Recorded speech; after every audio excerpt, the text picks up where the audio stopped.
Good afternoon, Carl.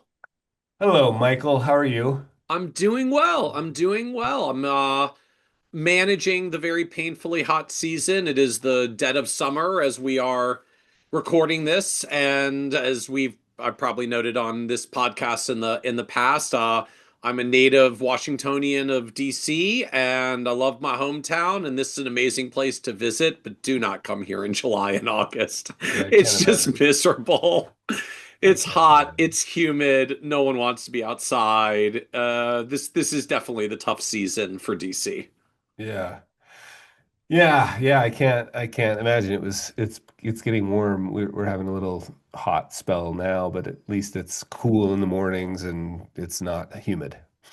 Yes, it's the humidity that sets it off. I never really appreciated the concept of it's a dry heat until I actually went out to like Phoenix my first time. I was like, oh yeah, this really is different than home. Like the humidity really is awful at home. Now I For understand. sure.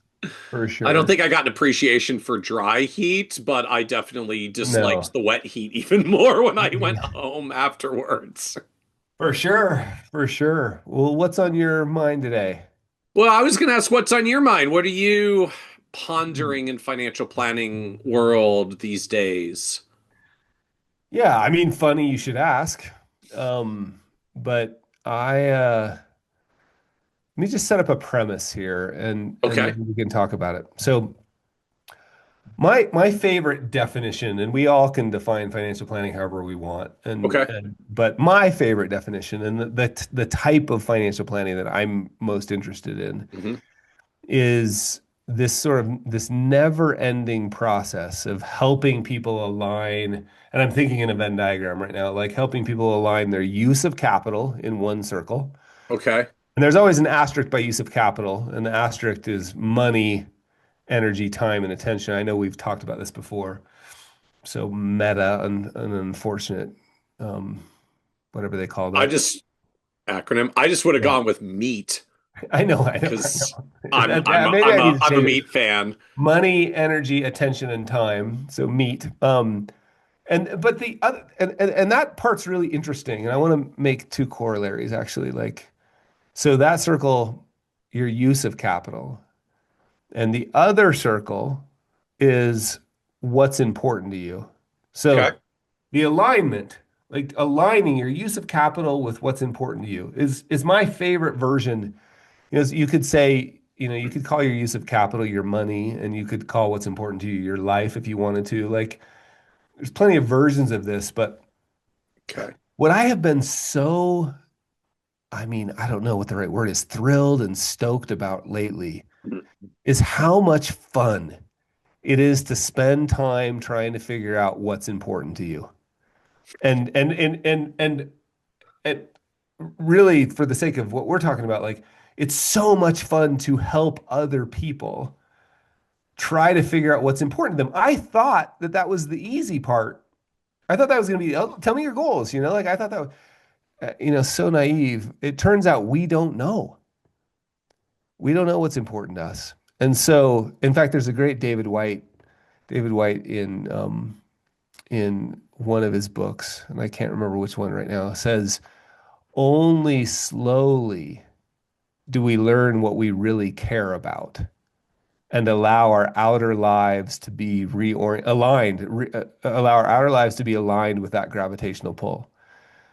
So this process of figuring out and the reason I've been so stoked about it and so intrigued is because it feels like uh, almost like a crisis of meaning. Like if you don't know what you really care about, Hmm. there tends to be like what's meaningful in your life? What do you want to do? What was Mary Oliver? Tell me exactly what you plan to do with your one wild and precious life. Like what does it mean to craft a life worth living? Not just a life worth getting through or enduring, a life worth living. Well, I think one critical piece to a meaningful life is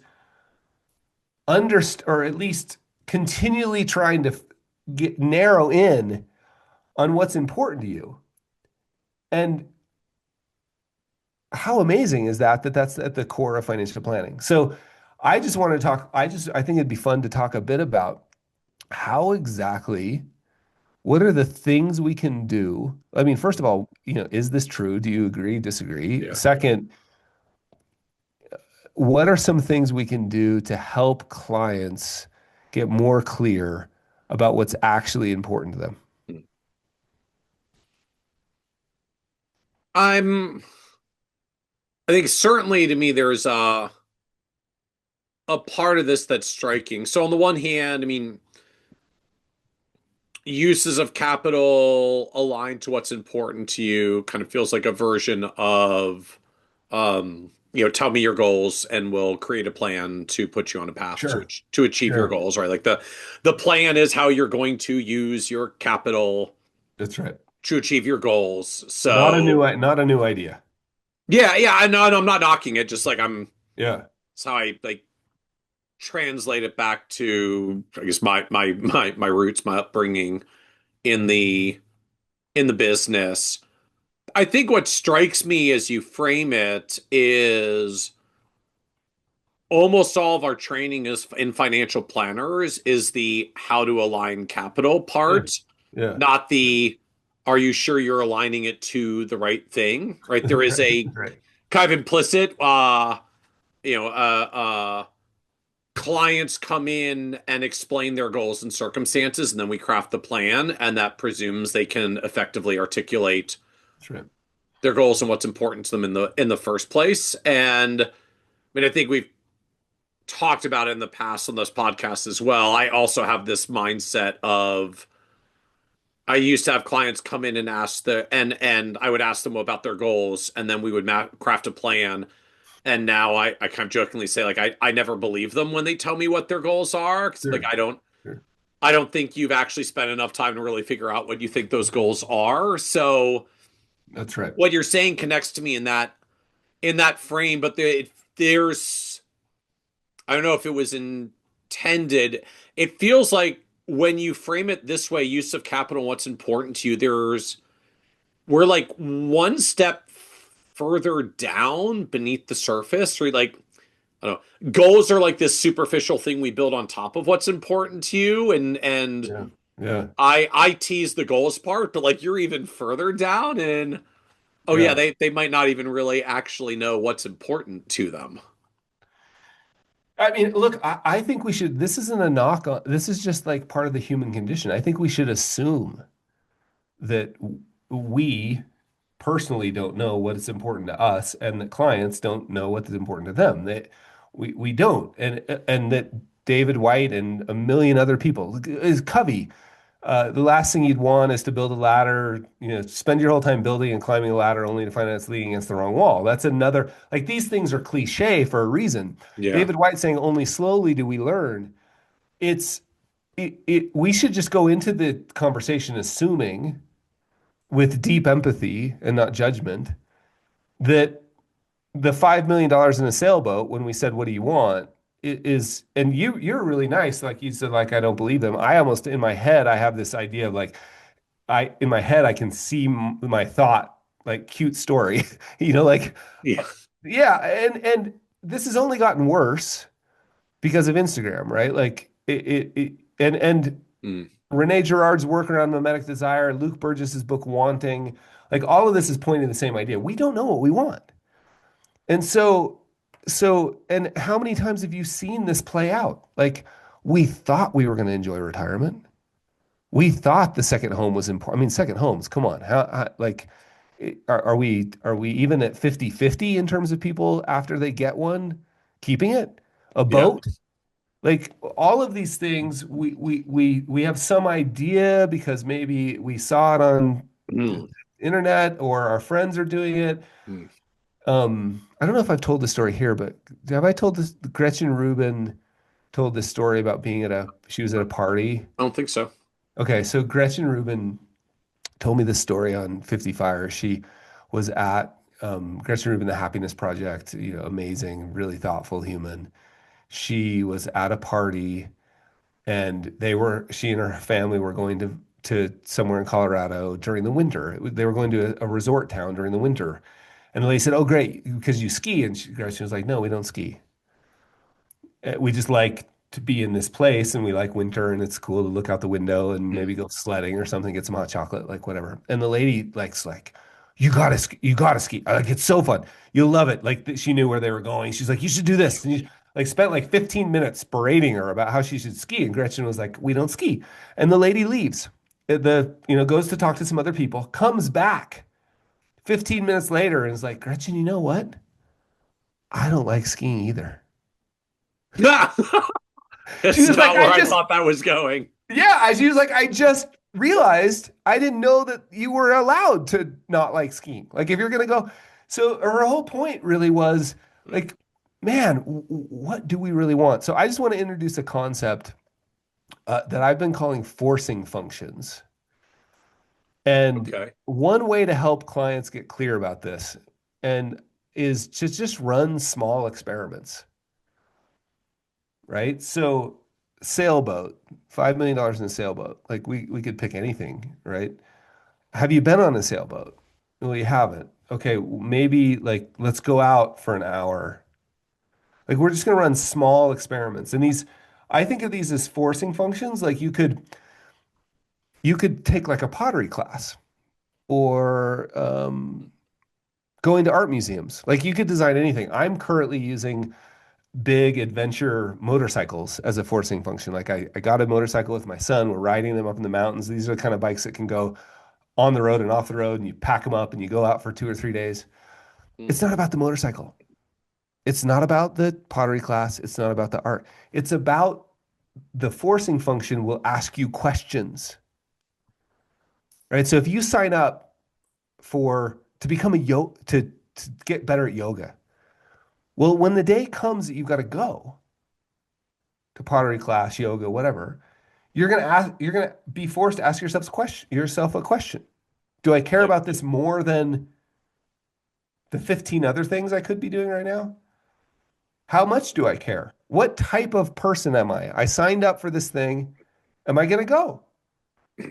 And once I go once, right? So you have some inkling of what might be important, and we design a forcing function.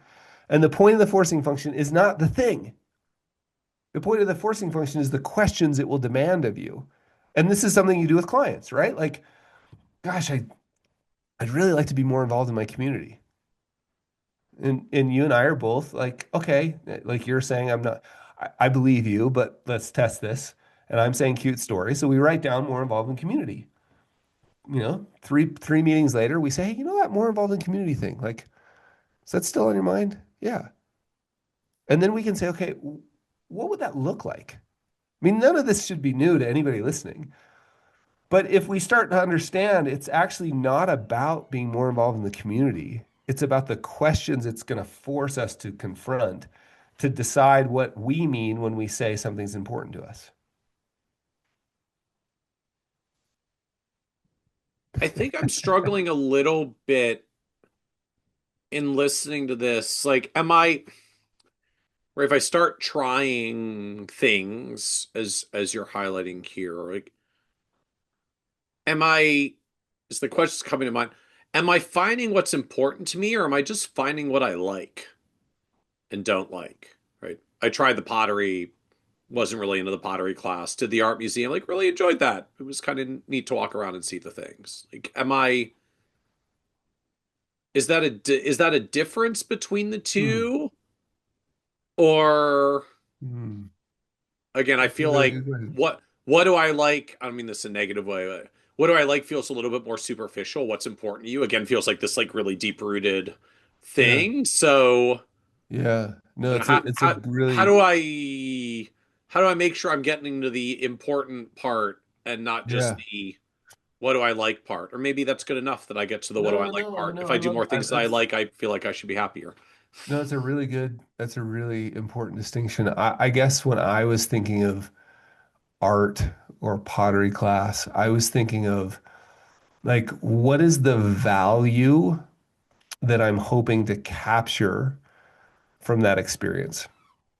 Okay. So the thing doesn't matter so much, right? Like deciding to train to run ultra marathon in the mountains of Utah. Well, the question would be, well, what value am I trying to capture? Well, maybe I'm trying to capture that I'm the type of person who's disciplined enough to do that.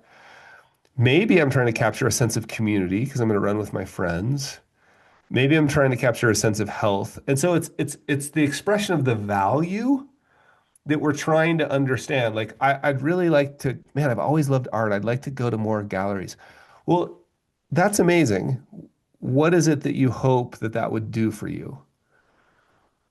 Well, just a deep sense of meaning, or I may want to volunteer there, or I don't know. I just have never taken time for myself. Like I don't know what, but it's the we sometimes I think we get caught. I know I do. I know I get caught up in staying at the surface level of the thing and not asking the question around like, okay, why is that? I want to retire.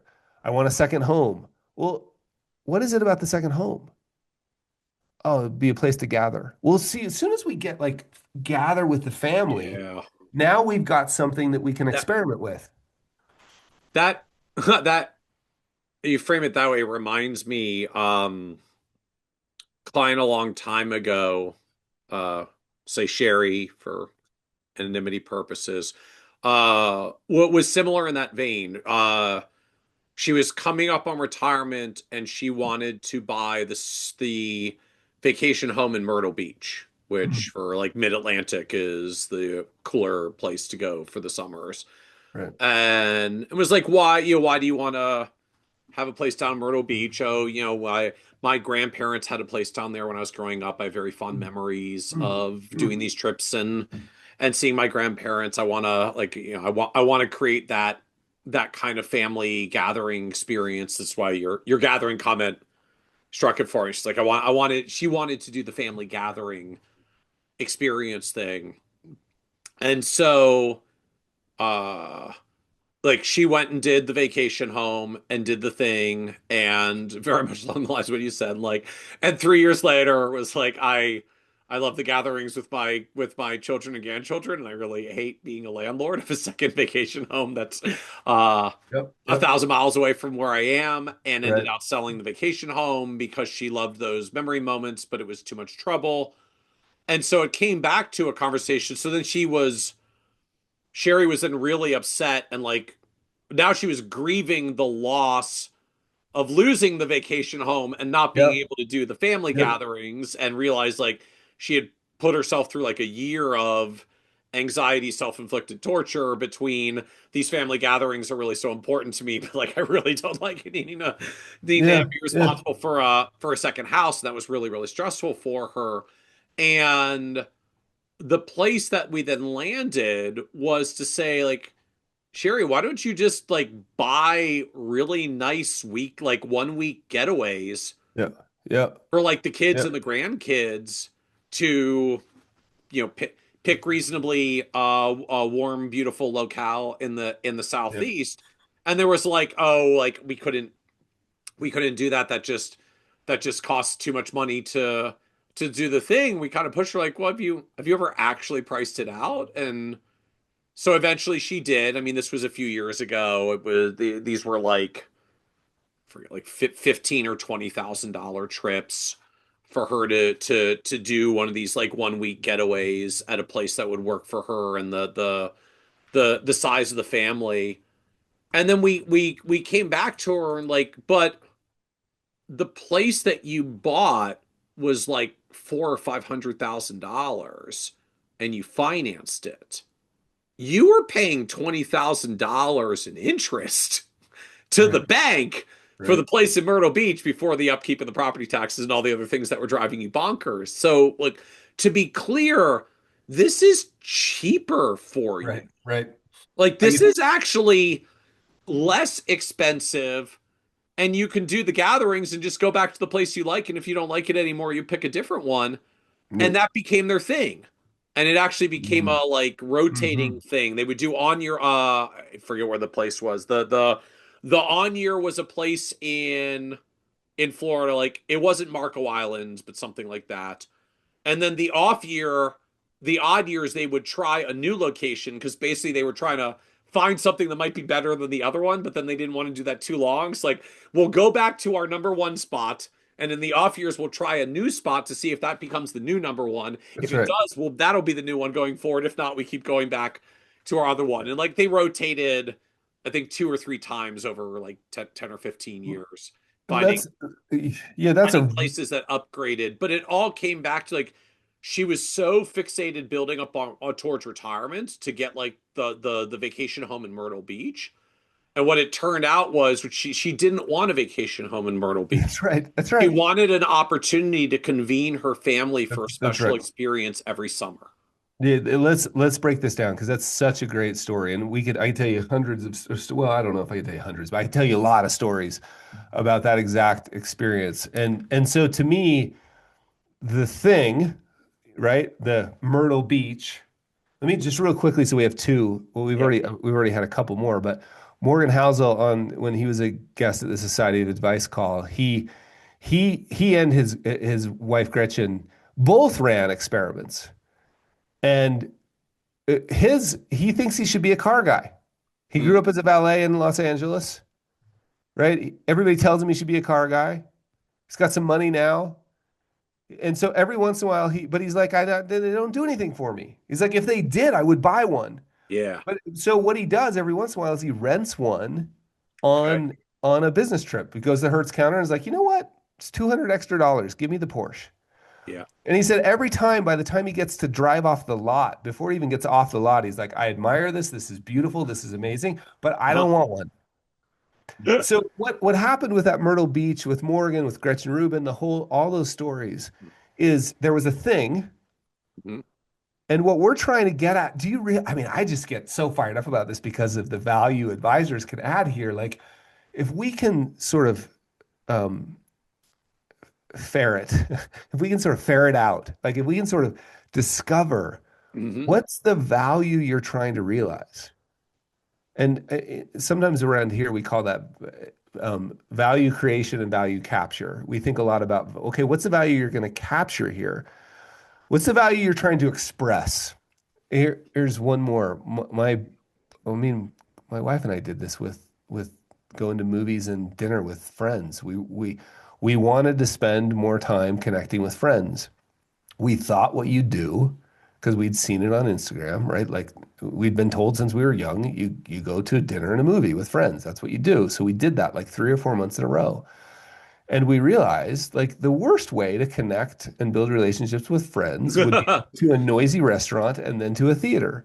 Right. So instead, we were like, let's just invite people over to our house. We'll get all the ingredients for a meal and we'll spend an hour prepping the meal together. And we'll Yeah. spend 2 or 3 hours prepping and making and sitting down and eating. And it turned out it was a little less expensive, but that wasn't the point. The point was, Right. what's the better way of expressing? So the way I like to look at this is like Myrtle Beach, you know, we're immediately going to be like, okay, Uh-huh. what's the thing underneath there? And she's going to say gathering the family. And we're going Hmm. to say amazing. Myrtle Beach is one way to gather the family. And that might be like, I wonder if we should run an experiment. Like, what are some other ways? Just let's just play a game Yeah. up here on the whiteboard. Let's see how many ways we could think of. Oh, you could go on a vacation. You know what? You could remodel the house and invite everybody there. How many ways could we come up? Right. And then we can run little experiments. So take me back for a moment. Like, I like all the thought experiments, but that started with, so how do I get my conversation to the client says, I wanna buy a place and I wanna have a vacation home in Myrtle Beach. Oh, how do you get even that first statement? Well, like I got there, and aside from saying, no, you don't really, tell me what you really want, uh, like how would you open So that they actually that say, I want to conversation, right? buy a home. They say a thing Yeah. where, Yeah. Yeah. it's not the actually Yeah. important thing, but like they So say the things, we say, tell me about your goals, and they put all the things in they the give us the one. Yeah. money guide Yeah. or Yeah. whatever it is. So, Totally. And we should pause. Like it might be the thing. Who knows? Maybe the house in Myrtle Beach is exactly what they've always, Yeah. and it's going to turn out. So I just think we just learn to ask more questions. And I think that's where as you pointed out, our training, I mean, there isn't anything about this in financial planning school. So when somebody says I want, and they seem to be like, man, it's really well thought out and it's really clear. And $5 million in the sailboat's very specific, or the house Yeah. in Myrtle Beach, very specific. So we just write it down and we move on. I just think we learn to. One of my favorite phrases, Rabbi Shira Stutzman used it with me. She was like, "Could we investigate that a little bit?" I thought that was a great statement. I also love the idea of just being like, "Oh, wow, I'm trying to train like it's a why question without feeling like an interrogation. So like, oh wow, Myrtle Beach, that sounds amazing. Tell me more about that. Or you could even do let's pretend like you're there. You got the house in Myrtle Beach. Yeah. What is it about that that's important to you? Well, it's a nice way of framing it. Yeah. What Okay. would go on there? Like, let's pretend like 10 years from now, you've had the Myrtle Beach house and you're writing in your journal. Hmm. What would you say about that? Like, and so what we're trying to suss out is like, oh, so it's about family. Hmm. Or oh, it's about independence, or it's about community. And then we can say X is one way of doing that, Yeah. which I think sounds great. And we can build a plan around that. But just for fun, what are some other ways you could see realizing that Hmm. value?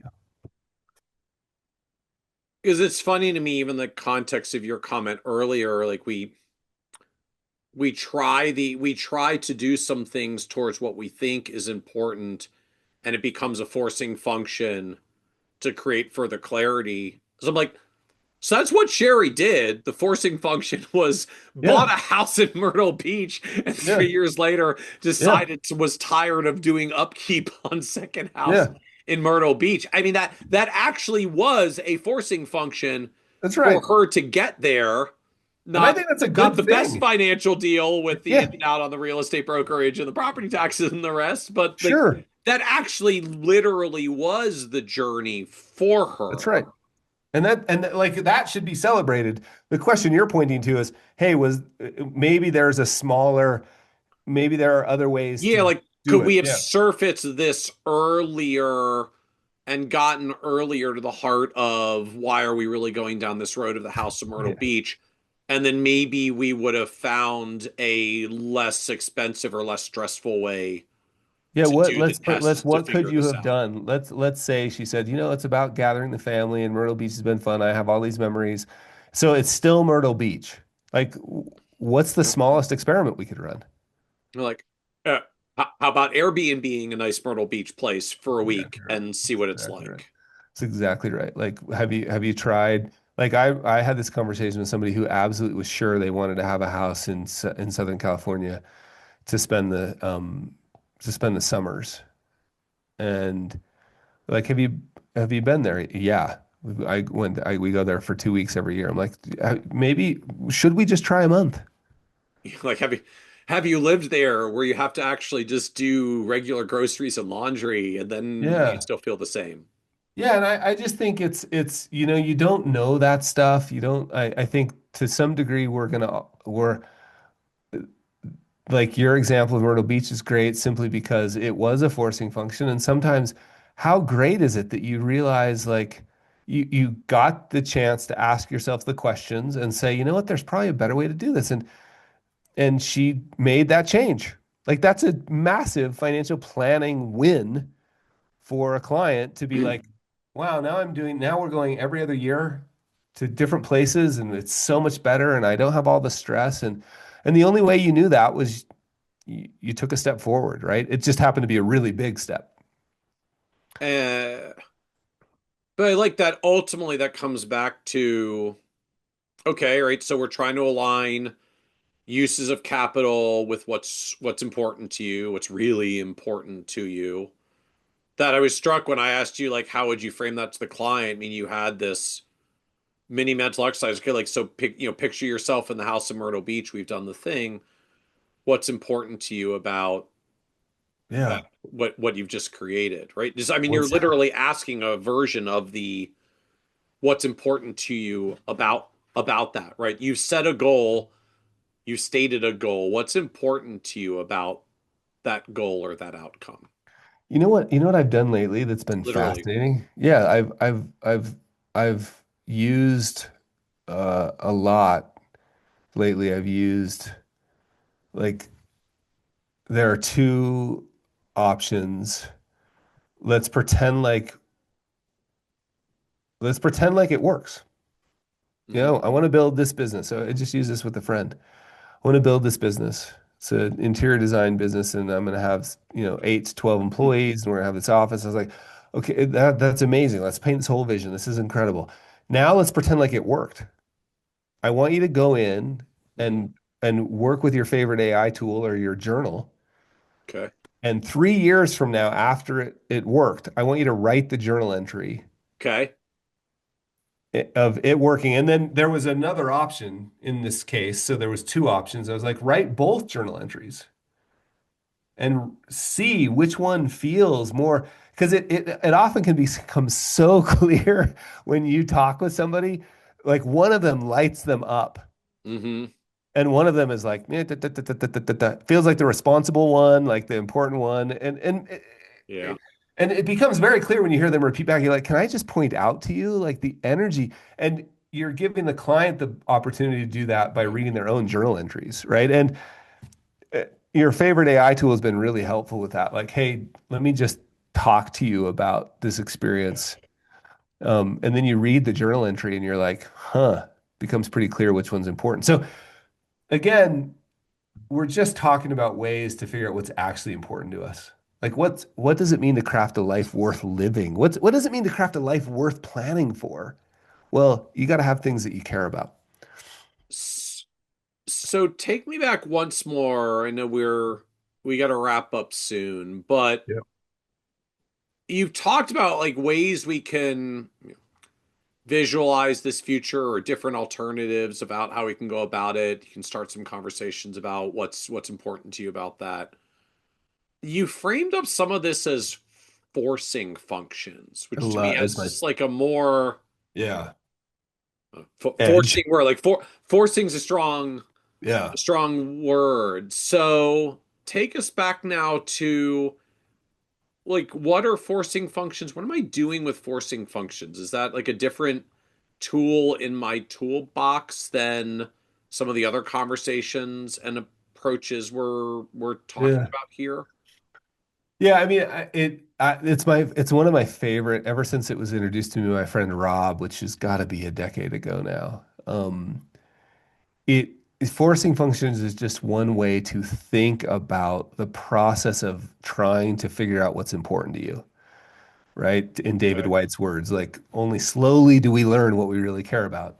Designing careful design, because another word for a forcing function could be an experiment. Careful experiment design Okay. around the goal of using a forcing function or an experiment Hmm. is we want it to ask us questions so that we'll have some clarity based on we'll have some information that we could not have unless we actually go through the experiment. Your friend Sherry in Myrtle Beach could not have known, probably no matter how many spreadsheets, she probably couldn't have known until she did it. So that was the forcing function. So I think the way to think about, like, for me, um, I think I want to be more involved in outdoor outdoor trips, and I'd like to be involved as somebody who has some medical training. Okay, that's really interesting, Mr. Client Carl. Uh, and I would be very interested to design a forcing function. How much experience do you have? Tell me more about that. Like, what's this Okay. like? Okay, not a lot of experience. Well, what if you went to a first aid class, a wilderness first aid class? Okay. What if you went to wilderness first? So I did this. I tried to go to wilderness first aid class. I couldn't. I it, I got sick. Like all these things, and I finally was like, I'm signing up for a wilderness first responder, which is a lot of work, and I'm gonna go. What happened when I went to go? Like when I went to get in the car, a bunch of questions came up. Hmm. So forcing functions, the goal of the forcing function is to ask you questions that generate new quality information, new Okay. signal. And so I was like, Okay. how committed am I to this? Do I really want I could just stay home and watch TV with my kids. Yep. I could go on a bike ride. I could, well, no, I'm pretty committed. Oh wow, it turns out I got my wilderness first responder. It's time to renew it right now. I'm like, am I going to renew it? What have I learned since I last? So the Okay. forcing function is just to force yourself to, or a client to put them in the amazing, put themselves at risk for new information to occur about what's Okay. meaningful to them. Right. Good. And like I think we can get a lot better at this, like just really careful experiment design, really careful. The forcing function is not about wilderness first responder. The Okay. forcing function was about, It's hey, how could I be a useful human in my community? so can I get close enough to the thing to figure out whether the thing was the thing? That's exactly right.